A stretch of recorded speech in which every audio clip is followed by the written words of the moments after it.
సరిగా నేను ఇంకొక ముచ్చట అడుగుతా. అది ఏమిటంటే పోరలకు ఫిడ్స్ అని వస్తుంది కదా సార్, అసలు ఆ ఫిడ్స్ ఎందుకు వస్తుంది? నాకు ఎప్పుడు అనుమానమే ఫిడ్స్ సంగతి. ఫిట్స్ అనేది బ్రెయిన్లో ఏదో సెల్స్ కొంచెం పని చేయకపోతే వచ్చేది ఫిట్స్కు రకరకాల కారణాలు ఉంటాయి. ఇప్పుడు చిన్న పిల్లలలో జ్వరం బాగా వస్తుంది.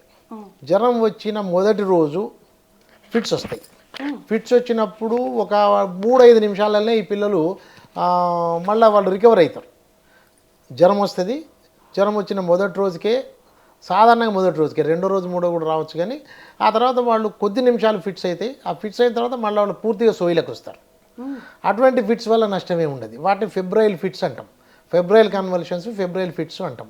దానివల్ల అంత ఇబ్బంది కాదు. మొదటిసారి వచ్చినప్పుడు మాత్రం హాస్పిటల్లో అడ్మిట్ చేయాలి. ఇది ఫెబ్రైల్ ఫిట్స్ అనేది ప్రూవ్ చేసుకోవాలి.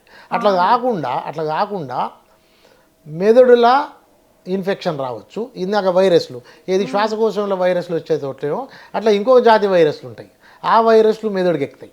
దాన్ని ఎన్సెఫలైటిస్ అంటాం. ఇంకోటి మెదడు పొరలల్లో బ్యాక్టీరియా ఉంటుంది, వాటి వల్ల ఇన్ఫెక్షన్ రావచ్చు. దాన్ని మెనింజైటిస్ అంటాం. మెనింజైటిస్ అనేది వచ్చినా, ఎన్సెఫలైటిస్ అనేది వచ్చినా ఇంకా అప్పుడు కూడా ఫిట్స్ వస్తాయి. కానీ తొందరగా సోయిలకు రా పిల్లలు. దాంతో చాలా కష్టపడాల్సి వస్తుంది. అడ్మిట్ చేయాలి, రకరకాల ట్రీట్మెంట్ చేయాల్సి వస్తుంది. అడ్మిట్ చేసి యాంటీబయాటిక్స్ ఇవ్వాల్సి వస్తుంది, గ్లూకోజ్ ఇవ్వాలి. కొంతమంది పిల్లలు ఆక్సిజన్ వరకు పోతారు. ఇది ఇన్ఫెక్షన్, బ్రెయిన్లో వచ్చే మెనింజైటిస్, మెదడు పొరల్లో వచ్చే ఇన్ఫెక్షను, మెదడుకు వచ్చే ఇన్ఫెక్షను రకరకాల. ఇది డేంజర్. ఇట్లా కాకుండా ఫ్యామిలీలో ఇప్పుడు మూర్ఛ రోగం అంటారు. ఈ మూర్ఛ రోగం అనేది కూడా ఒకటి వస్తుంది. పిల్లలే మొదలవుతుంది. అది ఇంట్లో పెద్దవాళ్ళకు ఉన్నది, ఫ్యామిలీలో ఉన్నది, అటువంటి వాళ్ళకు కూడా ఇది రావచ్చు. కానీ వీళ్ళు కూడా ఫిట్స్ వచ్చిన కొంచెం సేపటికే సోయిలకు వస్తారు. అది మూర్ఛ రోగం ఒకటి. ఫెబ్రైల్ ఫిట్స్ అనేది ఒకటి.